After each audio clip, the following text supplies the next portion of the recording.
right, folks, back in the Bossman Show here with George Ivory from UAPB. Golden Lions out of SWAC Conference, Pine Bluff, Arkansas, to be exact. Coach, what's up with you guys over there in Pine Bluff, man?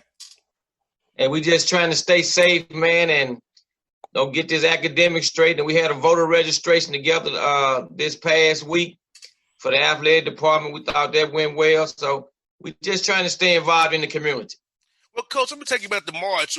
That was my birthday, March 11th, when everything went crazy.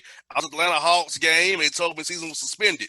And so were you guys in Birmingham when that all went down, and how did you all deal with that, going from playing the SWAC tournament to having to go back home probably on spring break and try to get guys academically to stay on track after their back hometown devices, Coach? Well, one thing about it, we didn't make the trip to the SWAC tournament this year. Okay. But overall, we kept the guys focused with academics for the upcoming year, and we did a great job academically. Our whole department worked good with the kids when it finally hit and said that we were not going to be able to, the tournament was not going to be put on. So I think the biggest thing was, I think a lot of teams were disappointed, but we knew it was about the safety of the athletes and the coaches and the staffs. So, our kids had to buckle down and get a new way of really getting in here concentrating on academics. And that was our biggest focus.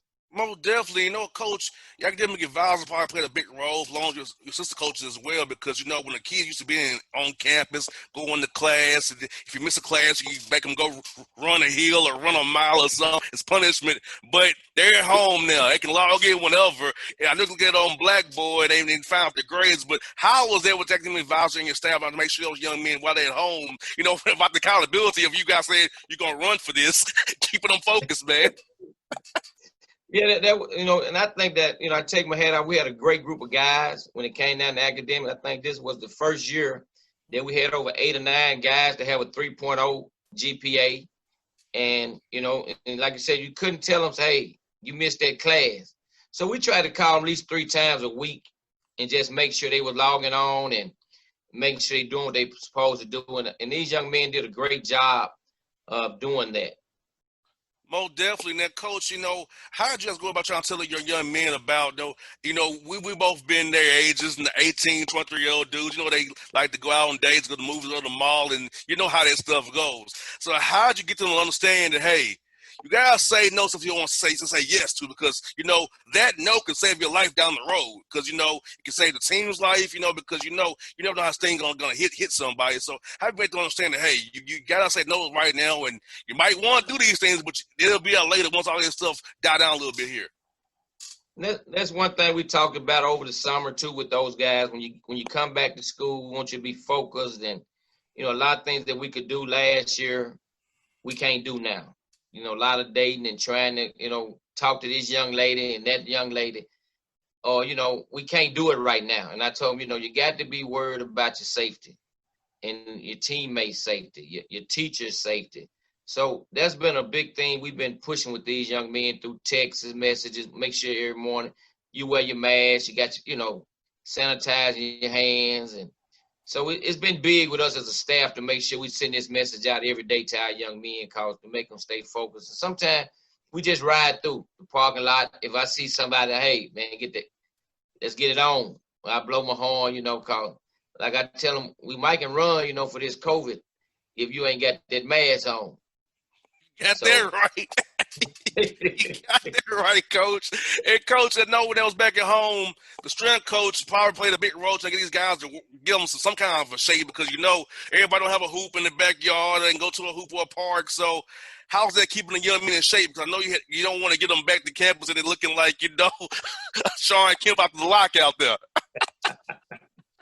Yeah. So what we did, he did a great job with them. We called them and we tried to push it on, like I said, through the phone message and text message, doing certain things, because a lot of their gyms was closed back home. And we talked to them about push-ups, jump rope, things that you can do in your yard, old school jumping the crates, jump a bench, old school things that we did back in the day. We was coming up.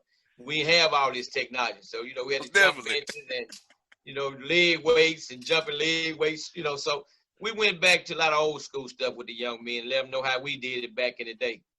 And some best stuff from back in the day is classic. Still works to this day. They all in technology, but man, that stuff worked good. And guys got the job done without all the massages and the ice baths we got today for sure. Yes, sir. Yeah, you already know. And, Coach, I love the fact that, you guys, man, the swag, man. I love the conference. Coach, I went to Tennessee State. We in the OVC, ain't the same like it is in the SWAC or the MEAC. So talk to our fans in Atlanta about how it is to have that SWAC flavor going to a SWAC road game or a home game, and you guys lead league attendance. You always got to get attendance over at Prime Bluff. So talk to the fans in Atlanta about SWAC ball and how it is a night of SWAC with the vibe and the environment of being around our great people, man. Well, one thing about the SWAC, in the MEAC, I think that'll bring a lot of enjoyment, to see the black conferences. But when you talking about an event like what we do over here, our cheerleaders involved and our SID, they do a great job of getting everybody involved, from a regular DJ to a band, the Greek life at the game, to see them strutting and stepping on the side. I think there's so much enthusiasm going on at the ball games, It'd be, you have to stop people from asking, hey, can we participate at halftime? Because, it's just a great environment, and we go on the road to the SWAC, man. We look forward to going to that crowd, and, it's just that atmosphere is so great. Most definitely, and I say it's good because I say, you played in the league, and Lindsey Hunter played in the league at Mississippi Valley State, your alma mater, so it's cool to have two guys, coaching the league who played in SWAC ball. So I know you guys have a special kind of feel about it because, you all, like, born and bred original OG SWAC ballers, man, for real. Yeah, and me and Lindsey, we go way back. Same high school coming up in Jackson, Mississippi. So, I worked at Jackson State. He played at Jackson State. So we go way back, man. It's just a family atmosphere. When you look at the SWAC, right now you had like Mo Williams at Alabama State. He's a Merrill graduate. Tamika Reed is a Merrill graduate, Jackson State with the women. Don Brown is from Jackson, Callaway. Wayne Brennan. So it's just a great time, man, to see all these guys involved in the SWAC now, to understand what they missed, especially the guys that didn't go to the HBCU.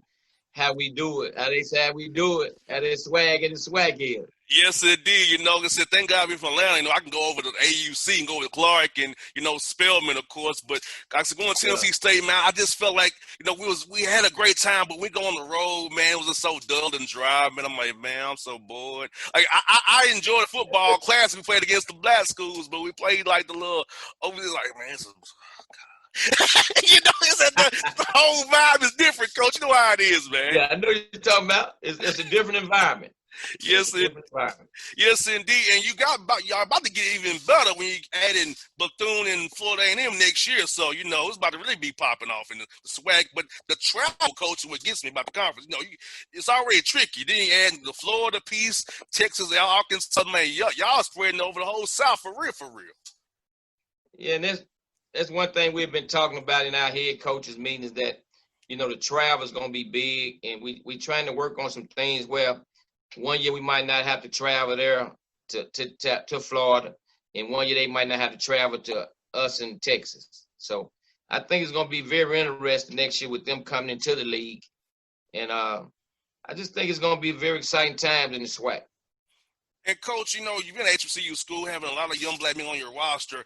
However, you talking to your young men about, the social injustice right now. We had here in Atlanta again, in Clayton County, a issue here in Atlanta. So just 3 times this year in Georgia already. So how have you talked to your young men about, watching themselves, understand that, hey, you got to carry a little bit differently. What time take off your Pine Bluff, you're just a young black man in Arkansas. You got to really be safe and be vigilant of what you got going on because, even if you do everything right, Coach, it can still end badly for you, unfortunately. Yeah, one thing we talk about is, trying to do the right thing. I always tell them if they get stopped to pull it over, try to be manageable, and not be resisting anything. Because, like I said, still could pop off. But we talk to them a lot about that, and, they talk about the things that's going on in this country. And I told them to make a difference, we have to get into this voters registration thing. We got to vote to make a difference. And they all got on the bandwagon. We decided to do this voter registration thing. And I was happy to see a lot of the athletes got involved with it. Most definitely, because that's so important. It's so important for so many reasons, and getting those guys the mail-in ballots. I don't know, live in Arkansas, of course. Make sure they get the ballots requested from back home and sent off in time, because it's so crucial and key for you guys, man. For all of us, man. This is major, coach. You know, this is like really life and death right now for us. That's right. You're exactly right. So, you know, we all as, you know, young adults, older adults like me, we trying to stay safe from the COVID and everything else that's social injustice right now. But, you know, I tell these kids, if you stay focused, you know, within that academics first, good things gonna happen. And coach, tell us about some of your newcomers coming into your roster this year, coach. To some guys you want to spotlight for us. Our listeners can make sure to look out for your guys when play gets started here real soon. Okay, we have a young man about 5'8". We call him about 5'9", named Joshua Johnson from Phoenix, Arizona. Is going to be very, very exciting. You know, he's going to be electrifying. If you can remember Trey Jefferson that played at Texas Southern a couple years ago, he's kind of like that kid. Very exciting. Jalen Jones is going to be pretty good for us. So we got Tavon Johnson going to be pretty good from out of Houston, Texas, about 6'8". So we really looking forward. Then we had a lot of guys that come back from injury last year. It was the worst year we ever had for his injuries. You know, we got 3 key players coming back. And one guy was preseason all swag last year, broke a bone in his foot. So we very excited about this basketball season. And coach, how's recruiting via Zoom for you guys this time around? I know some schools told me they're able to expand their reach doing it via the Zoom, saving money on the recruiting budget, which makes the ADs very happy, of course. And so, how was that for you guys recruiting via Zoom? They will get those guys face to face, but also the Zoom piece, you know, to get some guys you whenever you get to talk to or touch, because you can show them the campus virtually now and get to them that way. And that's one thing we did. We did a great job during the year of communicating with a lot of kids that we signed. We have been talking with them the whole year.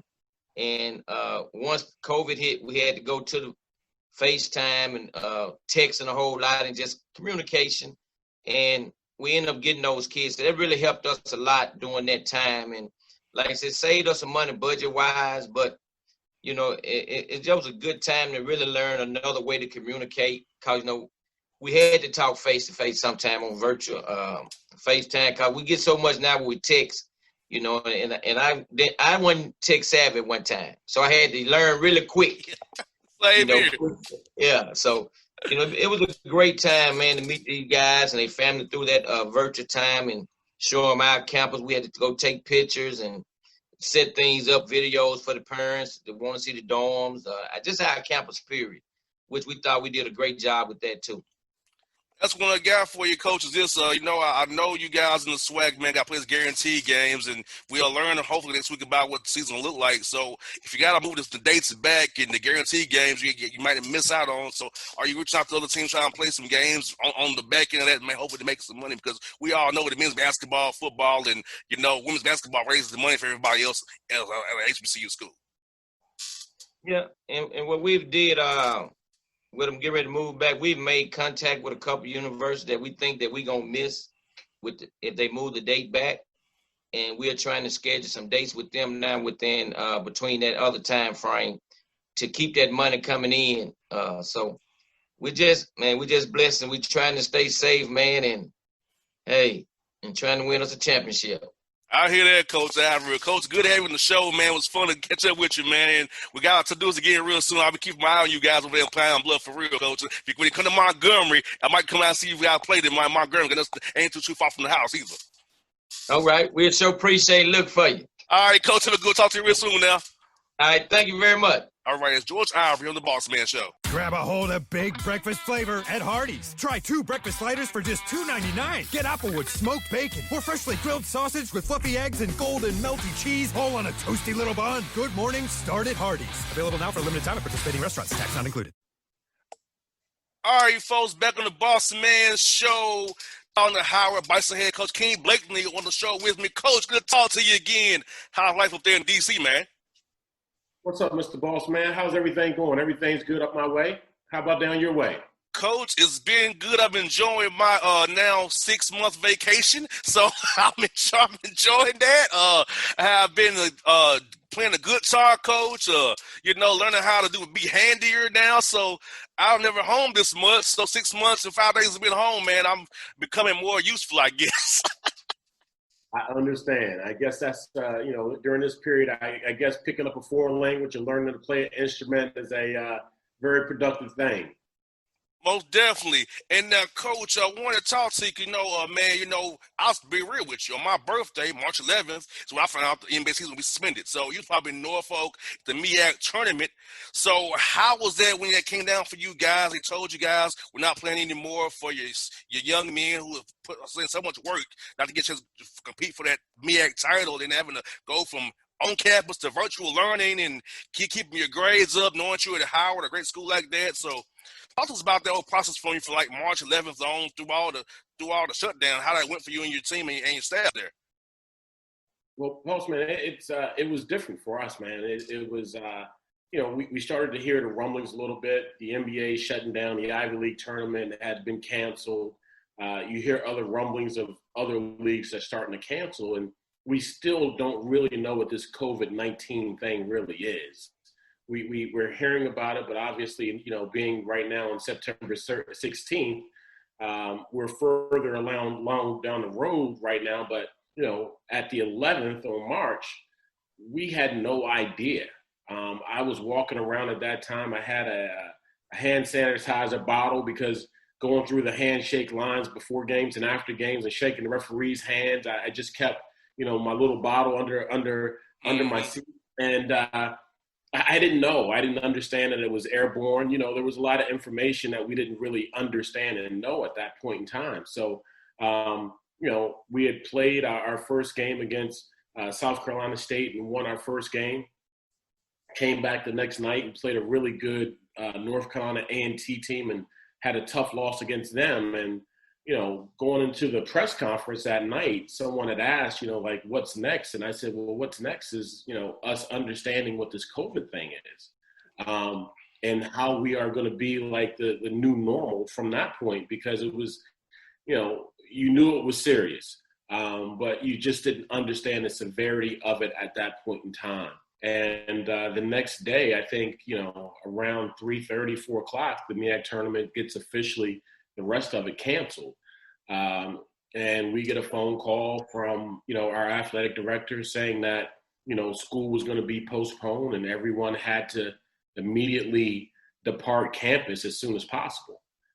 So it was a upheaval in the quickest form, for our guys and for our students at Howard, where it was just a sense of urgency. We had to, be off campus. So we had to really, I think, come together as a university, and our president, Dr. Wayne Frederick, and our athletic director, Kerry Davis, with their leadership, helping us, one, get back to campus safe, two, get all our players home safe. That was kind of the most important thing, Mr. Bossman, at that point in time, was just the welfare of our student athletes and making sure they got home and they were okay with their families. Most definitely, because I know, like in Georgia, the case is still kind of high. I know D.C. had it kind of high there for a while. So let me ask you this: how's the cases in D.C. right now? Because I know that here in Georgia, we still have some issues with capacity at the hospital. Still not being reported as much, but it's still issues here in Atlanta for sure. How's it in D.C. right now? Yeah, things have plateaued off a little bit, so that's a good sign. And, I think we really attacked it early on. Mayor Bowser, our mayor here in Washington, D.C., has done a great job with her leadership. And she's been, one of those talking figures on national TV, on CNN and MSNBC, and those national conversations about, major cities and COVID-19. And she's done a really good job. And, we've had protests in Washington, D.C. We've had the COVID, and under her leadership and her administration, she's really positioned us to be able to move forward, I think, successfully in getting our economy back, getting our people back to work as safely as possible. And her leadership has been very, very well noticeable during this period in time. And, Coach, academically, how was it for your young men going from on campus to virtual learning? Because I know if guys aren't used to that, it's kind of hard for them. I know you can check for them on Blackboard. They miss a class, you can't run them. You can't have them go run a hill. You can't get on them like that, coach. So they're at home on devices. Mom and dad may not do that to them. So how is making sure the young men are accountable to keep getting the work done, keeping the grades up, and sound to do running hills at home for you, coach? How was that, man? Oh, man, I had a halogen at everyone's house, man, and I literally would show up at like 6 o'clock in the morning and be like, "Hey, man, you better do your classwork." No, it was that's a great question, and thank you for asking it, because it allows me to talk about our academic support staff and some of the support systems that we have at Howard, that we have in place. And our student athletes ended up for the year at around a 3.0 GPA for our basketball team. So we're really happy and pleased about that and proud about that. We have an unbelievable student, assistant kind of system here by Mr. Paul Bowden, Morgan Fisher, Dr. Morgan Fisher and her crew. They do an unbelievable job, and they stayed in touch with our players. We had daily study hall still. Things were virtual, so it took them a while to get used to it. But, to their credit, they really locked in and finished up the semester on a strong note. Oh, definitely. That's very important because, like I said, Coach, I think Howard's at school academics, you have to be good there. You have to be on your stuff. So I'm glad to hear that your young man got 3.0, knowing the standard that Howard holds them to, because playing basketball in Howard is you really are a student athlete. You're not out there for basketball only. You're there to learn and play ball at the same time. Yeah, no, Mr. Bossman, that's exactly right. And I think, U.S. News and World Report just came out this week and rated us the 80th best university in the country for our academics. So, kudos to Dr. Wayne Frederick and his administration, and the things that they've implemented and have done. I know that the school, when he got here, was ranked in the hundreds, and he's taken it year by year and has increased that university ranking and has gotten it lower, and now we're down to 80. So, let's see if we can continue that kind of trend and that momentum, and anything we can do and add as a basketball program to bring visibility and light to the university. We're excited to add those little things that we can add. Most definitely. And Coach, also, another guy on your staff is probably important, strength coach, because your guys are back home. They're not in your face, of course. I have facilities there, so have to make sure the guys not just so far out of shape. So how time get them to kind of do stuff virtually, for as like running and at home and doing things in the yard, using bands, those kind of things where they can kind of stay in a little bit of shape, not maybe get to a hoop per se, but kind of do things you can do without basketball while you're shut down at home. Yeah, boss man, honestly, one of the things that we talked about was that, we kind of left it up to the families, and we didn't ask them to do anything. I wanted them to be safe, because I was, as a parent, as a husband, as a man, I was terrified. For the first 3 or 4 months, I probably went out 4 or 5 times, period, and that was only to go to a grocery store. So if I was, very hesitant to kind of, I guess, start my life up again and ask, for me to start getting reacclimated to society a little bit, I damn sure wasn't going to ask those guys to start doing things. So, the NCAA had these rules and regulations that we couldn't really talk about or do Zoom workouts or do Zoom, anything like that with our guys. So, if their families allowed them to go out and do it, I didn't ask them to go out and do anything. I just wanted them to be safe with their families and keep them safe and keep their families safe for the most part. So, thankfully everybody kind of, did that. They stayed safe with their families. And, one of the things we noticed, we got back to school a couple of weeks ago as our basketball team. And, our guys were incredibly out of shape and still are. So those are things we're still going to have to work through a little bit as we move forward towards the season.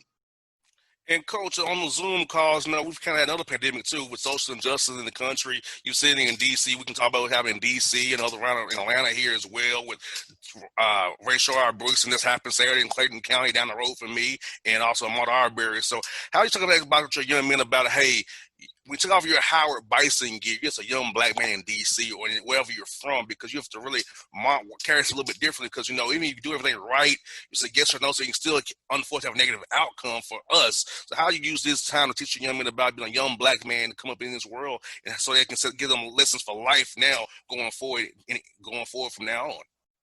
Yeah, we implemented 3 kind of initiatives for our program, and that's thank you for asking that.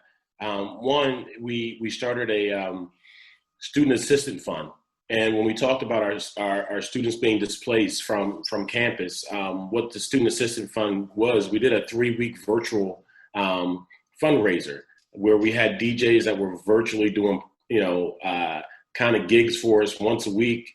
To raise money, and we did that with along with a merch kind of package where people could buy merch and also donate to this student assistant fund that we were using to help contribute to our students, not even our student athletes. And the fund is set up where, students that were displaced had to leave abruptly. Their families might have been put in a tough situation or challenge because of COVID and lost jobs or got behind in bills or whatever those circumstances were. This student assistance fund that the university had in place that we were able to contribute to would be able to help those students and student athletes. Second, we did a voter registration kind of situation with When We All Vote.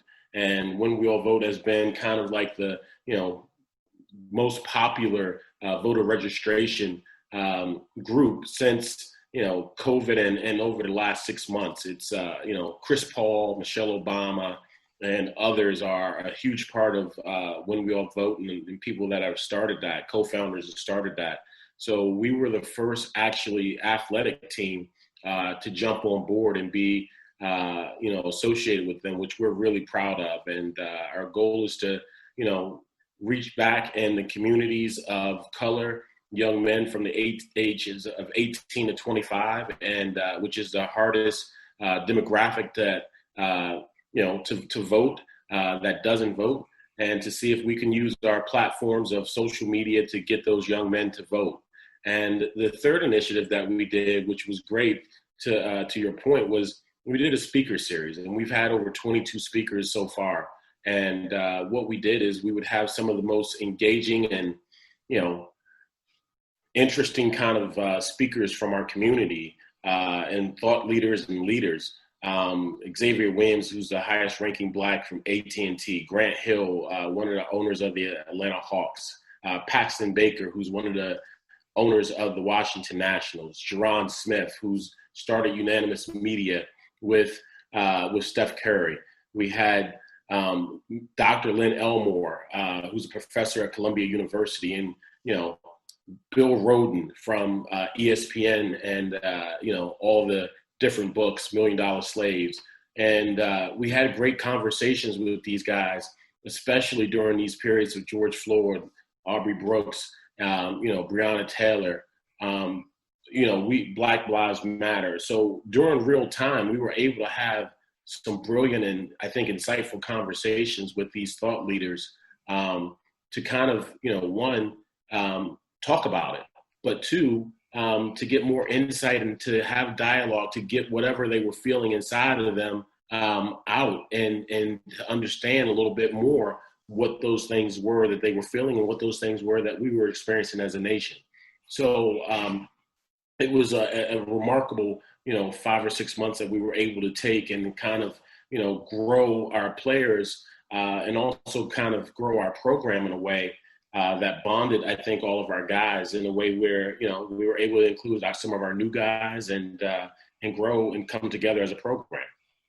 And Coach, let's talk about recruiting wise, Coach. How was recruiting via Zoom? I know you guys love to get to see people in person, face to face with them, and touch them and see their families in the home. So, how was recruiting via Zoom? And is that something you'll keep going in the future? And did it increase your reach to get guys that you wouldn't usually get to talk to by using the Zoom and showing them the campus via a virtual tour rather than being there for an official visit there? Yeah, we had to tinker with it a little bit, Bossman, to be honest. It was sort of an experiment, not doing it before. We've had a presentation pitch kind of when students came on campus, or kind of, the presentation that we would have over the phone. But, to do it virtually was something that we kind of had to kind of adjust to, but it was something that I thought was really beneficial for us. We could be in California, we can be in New York, we can be in, Denver, we can be in Phoenix, we can be in Texas, all in a day. And, that's something that if you're recruiting and going to do home visits, unless you got a private jet, you're not able to do those kind of things. Right. So it allowed us to be in many homes over that period, and I think touch more people and bring more awareness about Howard and Howard University's men's basketball program to a lot more recruits. So we felt that it was really beneficial for us, and would love to continue to do it, just to be able to touch our recruits, even if it's our weekly phone calls, just to reach out and say hello and check in on them and see how everything's going with them and their families.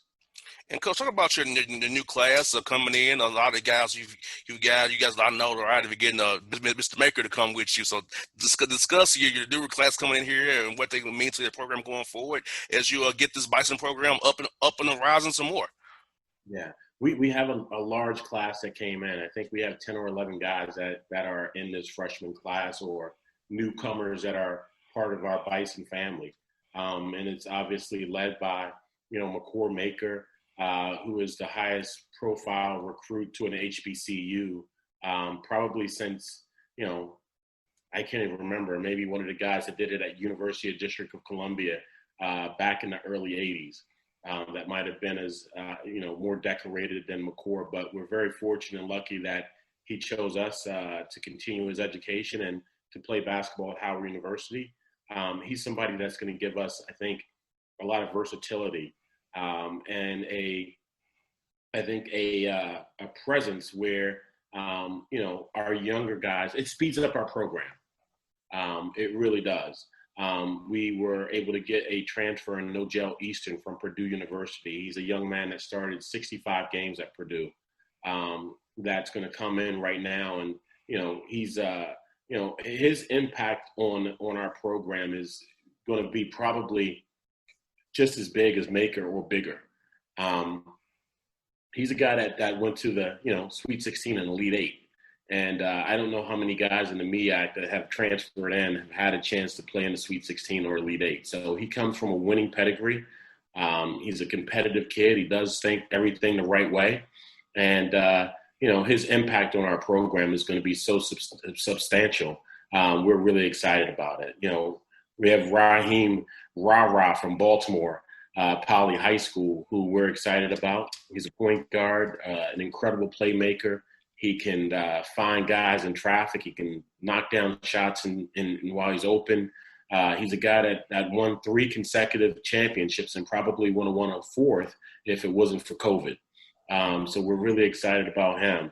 We have a redshirt freshman that we brought in from DeMatha Catholic High School that's going into his second year, but did not play. He's a 7-foot kid. He's a guard, really shoots it, puts it on the floor. Steve Settles his name, so really excited about him. Jordan Wood, young man from San Antonio, Texas, who's 6'10". He can play anywhere between the 1 through the 4, so we're excited about him. We just brought in a lot of guys and a lot of versatility. We have Sam Green transferred from Drexel. He's a DMV product that played at Bishop McNamara, so we're excited to have him back. He's a grad transfer. He's going to bring some leadership and some experience to our program. Devin Richmond out of DeMatha Catholic High School was at Howard Community College and transferred to us. And, he comes from a winning pedigree at DeMatha, and his team won the JUCO state championship at Howard. So we're excited to have that kind of, I think, competitiveness and winning pedigree there. So we're really looking forward to this year. We're excited to have a chance to play. Our administration has given us a great opportunity to put us in a bubble right now where we go from their building where they're staying at to the court. And they're doing all their classes remote. So the guys are working hard right now and looking forward to the 2021 season. And Coach, speaking of that, I know in the MEAC you have to play guaranteed games to raise money for women's men's basketball, and football. Raising the money for the HBCU schools. We all know that. So to move the date back to the 25th of December, the 4th, whatever it's saying, what's the plan to kind of make up those games to bring in the money that you guys need to help everybody else around the university? Yeah. Well, man, that's a great question. And you know what? We still don't know that answer to that. We're figuring that out on a day-to-day basis. I had that conversation with my AD because, if we go and play in South Carolina is a hot spot. So, we would have to go play South Carolina and then come back and quarantine for 2 weeks. We got Northwestern on our schedule, Big Ten game in the lovely city of Chicago on December 29th. We go play them, which is a money game. We have to quarantine for 2 weeks, and we start the MEAC, schedule on January 2nd. So all of those things are still fluid and up in the air. There's been several discussions of bubbles that are going to be taking place. One is potentially in Indianapolis, one in Houston, one in Washington, D.C., one at Mohegan Sun. So we've been in contact with several of those bubble situations and just trying to figure out what works best for us and the timing of the schedule.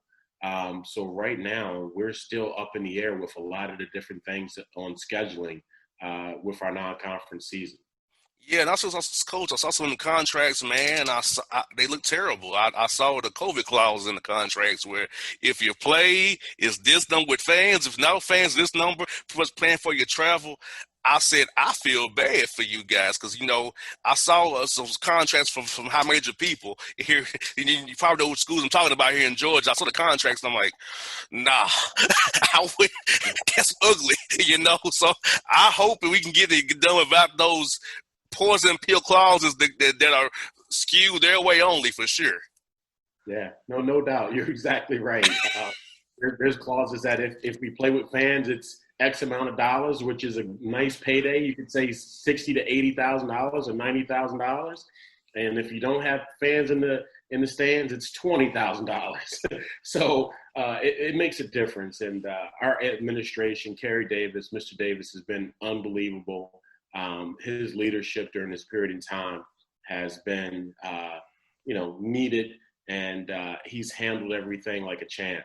And, his whole thing is that, we are about our student athletes' well-being, and, we should be thinking about more a regional schedule. Don't worry about the money.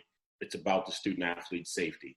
If we can get the games in, great, but let's think about here in D.C., we have American University, we got George Washington, we got Georgetown, we got Maryland. You can go out to Maryland.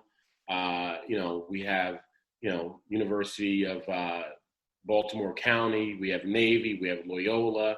So just in that plain 45-minute vicinity, we got 7-8 schools around here that we can match up against, maybe play home and homes just to get games in. It may not be the traditional kind of year, but if we put our resources together and I think not leave the egos behind a little bit to make this something that can be successful, I think it's something that can really work. How much did you enjoy, Coach, year one, the MEAC, going through it? I love HBCU basketball. I'm a TSU grad, Tennessee State University. We're in the OVC. I think it's boring playing those OVC schools. It's not, I enjoy playing the SWAC of the MEAC because of the vibe it is. So how was it for you coaching your guys, man, going up the MEAC schedule, man, from down from Daytona up to Norfolk up to you guys, man? So how was it, man, year one in the MEAC with the tough coaching? No easy games in the MEAC, no matter what the record was. No easy nights. So how was that year one for you, man, going through that gauntlet there? Yeah, it was difficult. It's still kind of difficult to stomach a little bit. We were 4-29 on the year, and we took our lumps. But I understood that and knew that going into the season. We lost over 50 points through graduation and transfer before I was even hired. So I understood that it was going to be a difficult and challenging year. And the way that our president, Mr. Wayne Frederick, and Mr. Kerry Davis, they wanted to kind of build the program was through through the high school route and bringing in kids that are great academic kids that love the game, kids that fit the mold of being Howard men. So, following that kind of blueprint, we didn't want to go older and do the grad transfer route or do the transfer route. We took high school kids and, had those guys playing, 25 to 30 minutes for us. And I think we, by taking our lumps this year, we were able to take a step forward. Now those young men have a year under their belt of playing experienced basketball. They've gone through the gauntlet of the MEAC, which is an extremely difficult league that doesn't get enough credit. We have some excellent coaches and some really talented players that are in the league. And, we're looking forward to competing against those guys this year and having a chance to, making a run at this thing. It's a really great, I think, experience for our young men and very, very challenging in the MEAC. So we look forward to having this experience coming up this year. Well, Coach, I'll definitely be cheering for you guys. I love the colors you wear because the colors will remind me of Tennessee State to a degree, the Howard Bison colors. So, I got to represent you. Hey, Coach, I need some gear, Coach. I'll wear your gear, man. I'll wear the gear. Send it to me, man. I need some swag, man. Some Howard swag, man. I need some. I got you, man. I will got you. I got you. Yes, indeed. Well, folks, it's King Blakeney here on the Bossman Show, coach of the Howard Bison out of the MEAC Conference. Support those guys and donate to the universities. We'll help those guys out. They're doing big things up there in D.C. and the DMV for sure, people. Check them out. We out. Sally Beauty's new all-in-one hair color kits make it easy to color your hair at home. Get everything you need to color for beautifully radiant results. Loved by professionals, open to everyone. Sally Beauty. All right, folks, back in the Bossman Show. Friend of the show, Coach Frank Martin with me. South Carolina Gamecocks out of the SEC. Coach Martin, how are things with you guys in Columbia, man? Doing great, man. Just excited to kind of be back to normal. Campus, you got students and they're walking around. So town looks good again. And then obviously having our players in and being able to be on the court, it's what brings me a peace of mind. Because it's the only thing I do is spend time on the court with guys and try to help them grow and get better. So they've been tremendous in their commitment to working and given the circumstances, and their energies have been great. So it's still got to be real careful now. Don't misunderstand me now. We're still dealing with an animal that no one's known how to tame yet in this COVID stuff. But at the same time, it feels good to be around the guys and on the court and competing and teaching and having some fun. Now, Coach, I know I want to ask you about your health, Coach. I know you said you caught COVID, so I want to know how you're doing physically and how you're recovering from that, and how's your health? I'm doing great. I appreciate you asking. It was interesting. I was getting ready for knee replacement surgery, and part of the pre-op was to get the test done. For COVID, and my wife and I have been so careful with leaving the house and who we were around, and the last thing I expected was to be positive, but I was, and it kind of freaked me out. Thank God my wife and kids were all negative, but then you go into isolation for 10, 11 days, man. That stresses your mind, man. You got to be away from people, and and your own children kind of look at you like stay away from me, and understandably so, but it messes with your mind. And so that was a hard one to deal with, but that's behind us now. And so I'm excited, and I feel great. Never had any symptoms. So, knock on wood, I hope we find a vaccine and a cure for this thing as soon as we can. Thank God for that. I knew when I saw it, it made my heart drop when I saw you had it, Coach, because I love you, and you've been great to me in the show, man. I was like, oh, my God, Coach Martin, guys, but I'm glad you're healthy. I'd asked Fig about you. He told me you were doing good. He said he had saw you, so that kind of made me feel better after Fig told me he saw you. Yeah, he as soon as I kept it really private. Big reason I kept it really private was I didn't. My mom's been by herself down in Miami since the lockdown back in early March. And I didn't want her to stress, being in an apartment all by herself, stress as to what I was going through. So we kept it really private until I got out of the isolation and I tested negative. And then I told her, and then I went public about it. But I shared it with Fig. So Fig was aware. Fig's my man. So he knows every step I take. He's right there with me. Yes, indeed, Coach. I was talking about off the air. I saw you March the 7th in Nashville, Vanderbilt, and then I went on my merry way going back to doing the NBA. Then on my birthday, March 11th, I got the text that the NBA suspended, and it was in Nashville getting ready for the SEC tournament. So talk to us about that, Coach. How was it trying to tell your team and then your young men that the season's over with for right now, and then having to go back home and then spring break and then going from on campus to virtual? How did you guys manage that spring semester there, Coach, knowing the unknown that we didn't know in March there? Talk about crazy times now. It's, when we got on the plane and headed to Nashville, that's when everything was starting to move for this COVID stuff. A lot of unknown, like, what is this? What are we dealing with?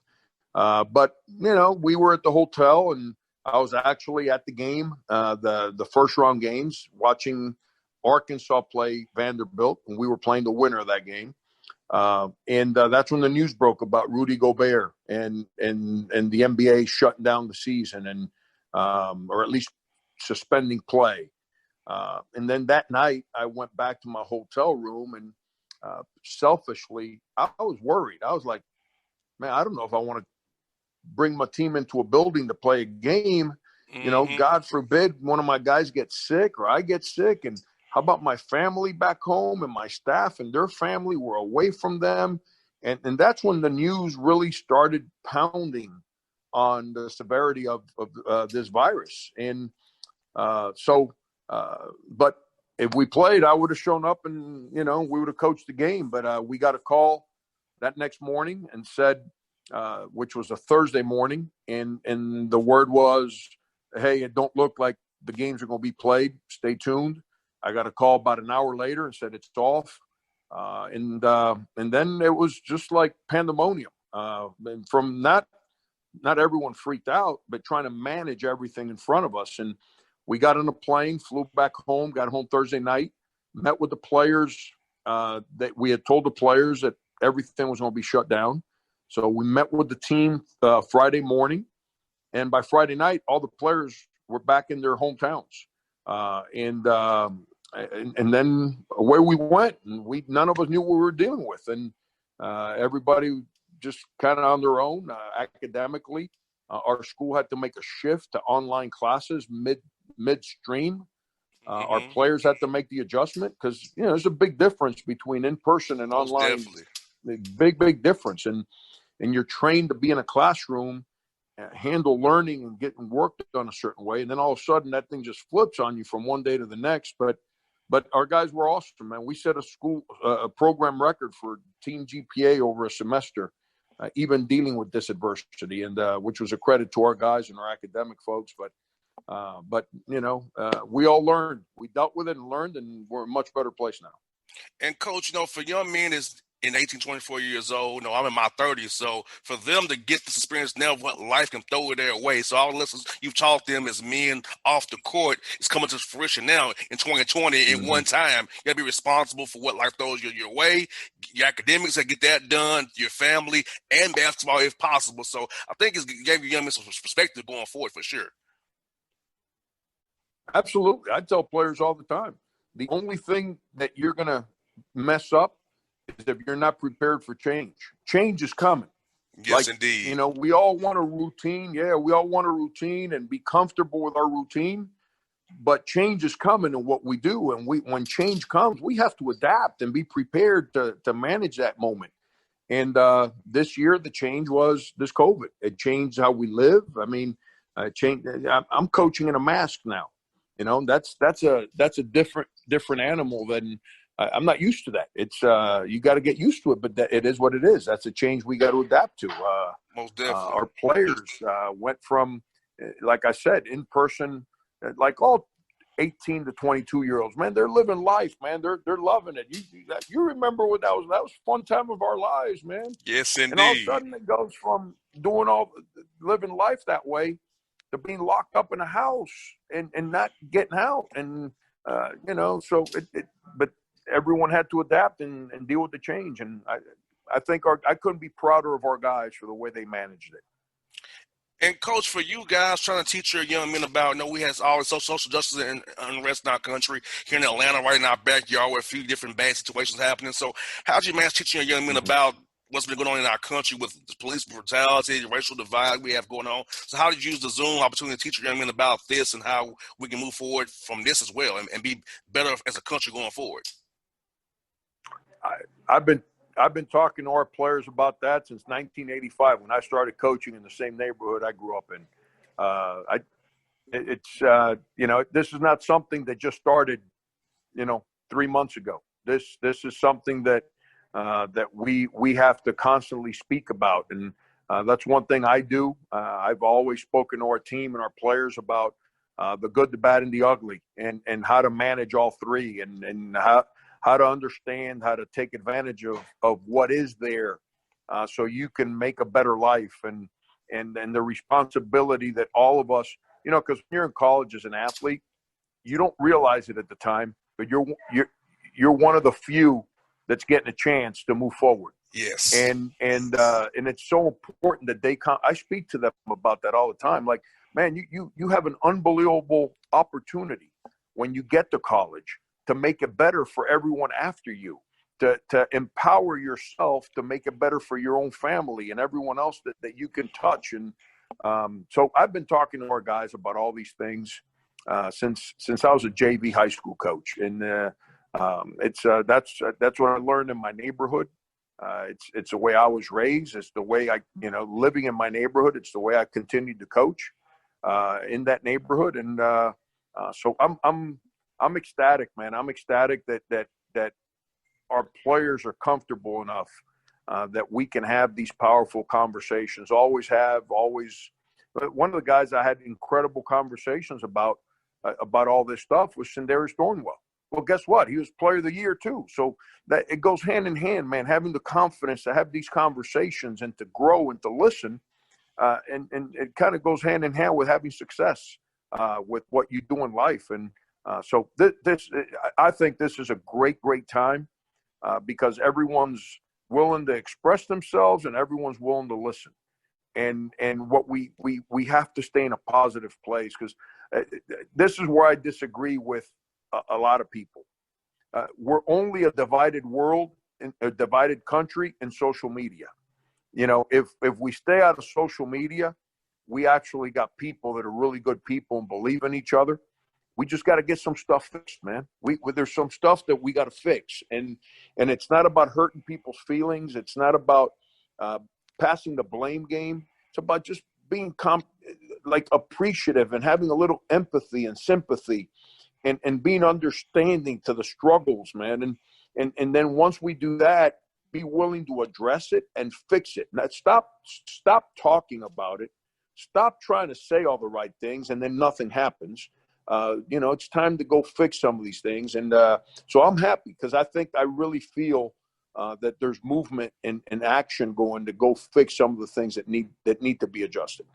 And, Coach, I've been inspired because, thinking about my parents born in in the 1930s, 1940s, they didn't have all their rights, Coach. I was born in 87. Mm-hmm. I was born with full rights. And so I know from what my parents told me as a youth and what my godfather tells me now, I feel like it's 33 years old. I have opportunity to affect change, affect people positively here in Atlanta and beyond using this radio show I have, I've been blessed with. So I've been inspired, Coach, to do more than I have done in the past, so I really want to help be a part of the change and solution going forward, Coach. And I feel like it's opportunities for us all to come together as one and make the right changes that we should have been done years ago and get it done talking about school. We're closer than people think we are. It's not that far away on either side. There you go. We're not that far away. We just got to talk about those things and get where we agree on and working on things we don't agree on. But I feel like we can make something happen if we all commit to it, Coach. Absolutely. We've come such a long ways from the way things were in the 40s and the 50s and even the 60s. Such a long ways from those days. But we still got a long ways to go. And the mistake that we all made is we probably just kind of – see, I got this saying is whenever you're working to fix something, you can't stop halfway through the job or the job gets twice as hard. You know, and we kind of took a step back and just took some stuff for granted. And now the job's gotten a little harder, but that's okay. Cause I believe in the people of this country. I believe whether it's a Hispanic or a black or a white, I believe, I think about this one. This is the part, the greatness of this country is that people live different ways in different parts of this country. Yes, indeed. And we don't all live. You go to other countries, everyone lives the same way, same values, same culture. You know, the culture of the West Coast is different than the culture on the East Coast. All you got to do is go to the rappers, and that'll tell you the difference just in that game alone. You know, the way we live in the South, man, it's different than people live in the Midwest. And you know, there's different flavors and different cultures within our own country. And we can't make people in California live life the way we live it in South Carolina. Just like Californians can't make South Carolinians to live life like they live it out there.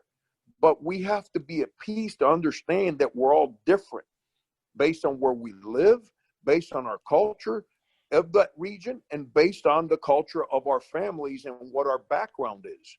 And then be willing to understand each other and accept each other for those things. I truly believe in this country, and I believe in the people of this country. And we just, you know, we're going through a moment. Hey, listen, I tell players all the time. Boss man, sorry, I lost you for a second. Are you good, Coach? I got you. Okay, I tell players all the time. There's nothing better than getting married. Staying married is really hard. It's really hard.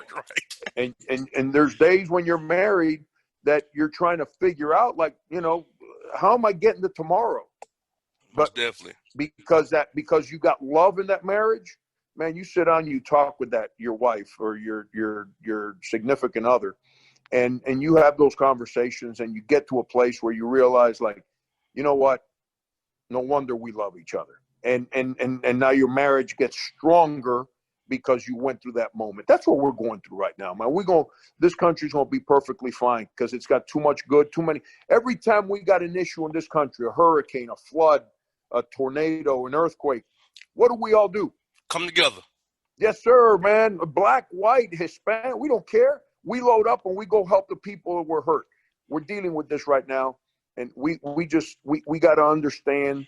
The one thing that we have to do, man, is we got to be sympathetic and empathetic with the struggles that this country put black folks through for so many years.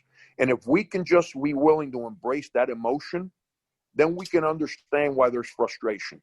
I had a pastor, Pastor Brett Fuller, shared this line with me. It's as powerful a line as I've ever heard. Pain never chooses what door it exits through. And it's right. So powerful because when pain comes out, you don't tell it how to come out. It's coming out, and it comes out differently for different people under different circumstances. So, but it's keep doing what you're doing, brother, because sharing that love, it's the only way that's going to help us eventually get back to being just a great country that's made up of great people. And Coach, for you, I know you guys love to get on the road and recruit young men. How was the recruit via Zoom this time, Coach, and having to build relationships via Zoom and having to do virtual tours of campus via Zoom? How was that for you and your staff recruiting guys this time around? You know, I hate FaceTime and I hate Zoom calls because I see myself, and when I see myself, I see how old I've gotten, and it depresses me. But Coach, you're still a good handsome man, Coach. Oh man. Man, I got no hair left. The little I got left is all white. I'm like, it's depressing when you got to look at yourself for so long. It's you know, it's like, what happened? When did this train just run me over this way? But no, it's you know, again, change. We've all had to improvise. We had to adapt. So we've gone from having to go to gym to gym to gym and then phone conversations to these Zoom calls. And we've had to learn how to show what we are, who we are, what our campuses are like, what daily life is through a computer. And we've had to make these adjustments, and that's on us. We got to adjust because it's what this moment has called for. If we don't adjust, you get left behind, and we've all had to adjust. And I've enjoyed it. I'll tell you what's happened. It's made recruiting old-fashioned in the sense that instead of being worried about just sitting in gyms watching guys play, we've been forced to actually build real relationships. Most definitely. And engage in real conversations rather than the petty, I offer you a scholarship because you can dunk basketballs conversation. We've been forced to express ourselves and show who we are and have deeper conversations with the players. So it's allowed us to not be worried about the one we think we can get, be worried about the one that we feel we can get because we feel that relationship. And it's allowed the players to really understand who's committed to recruiting them based on who's on these Zoom calls with them. It's made it more personal. So I think it's all worked out pretty good. And Coach, talk about your class this year. You've recruited coming in, some young men, the newcomers that you have. We help you this year as you guys get ready to play here in November here. Yeah, we've got 3 first-year players. We basically returned our whole team. 2 of them are local kids. One's a 6'10", 250-pound center, Patrick Iriel, who can really run. He's strong. He's aggressive. Contact doesn't faze him. And then the other one is also a local young man, Javon Benson. He's 6'8", 250 pounds, but he's got 7'3" wingspan. And he's got some natural instincts for shot blocking and scoring. As those guys learn the speed and the physicality of college basketball, they got a chance to be real good. They both have the ability to shoot. It's just a matter of teaching them how to play at the rim now. So they understand posting and sealing and all the things that come, offensive rebounding, all the things that come with playing closer to the basket. Because, everyone plays pick and roll. So all these big kids in high school, they ball screen and roll, but, having to play near the basket is new to them. They don't really know how to play in there. Most so we definitely. got to teach them. But that's all right. That's all part of it. Hey, we got to earn our money, man. We got to teach these kids how to become a complete player. It's all part of the deal. And then we've got a young man that transferred from Missouri State, Ford Cooper, who's a 6'3" guard, and he's sitting out this year. But those are 3 guys we got coming in, and we're excited about 3. All 3. And Coach, for the guys' conditioning, how are they looking so far? I know that it probably was at home; they couldn't really get to the hoop, and they had to kind of do stuff in the yard. So how are those guys looking so far as you can kind of get them back in a little bit of shape before you get to going here in October before the game start? Yeah, they've been great, man. They were like in cages back in their homes and limited what they can do, and we've got a great group of guys, man. They're competitive. They love being around each other. They love wearing our uniform. And as soon as we got back on July 20th, we got back to work. And, you had to ease them into it because it's been 5 months. So first couple of weeks were very, very easy. And next couple of weeks, we threw in more stuff. And little by little, we've continued to increase the workload. And we're flying around right now. We're competitive, and the guys have gotten – back in the weight room, so their bodies have gotten stronger again, and it's fun to watch. It's because I know what my mind tells me about what we can be and the kind of guys we have, and then for 5 months, like everything got put on hold, and now all of a sudden it's back to fast forward again, and I'm starting to see a lot of the stuff my mind would tell me that we could be. So it's fun to watch it right now. And Coach, the non-conference schedule-wise, I know you guys, they say they will start on the 25th. So does that mean more of the teams that's in South Carolina and North Carolina maybe to play those teams now to kind of make sure you have games going into SEC play in January? So how's that process looking for you guys right now, Coach? Yeah, first thing we got to do now, which every team in the country is doing, is figure out their league schedule. Every conference has to determine how they're going to play their league schedule to keep the same number of games. And when to start the conference schedule. So then we know what the window is for non-conference games, and then how many non-conference games we can schedule based on how many league games we play. For example, the SEC, we played 18. Well, are we going to play 18? Or are we going to play 20? Or are we going to play 21? I don't know what that number is. So our conference has to make that decision, which then will allow us to determine how many non-league games to play. And then once that decision is made, the way I understand it, if you've got signed contracts, you can keep those in place, and away we go.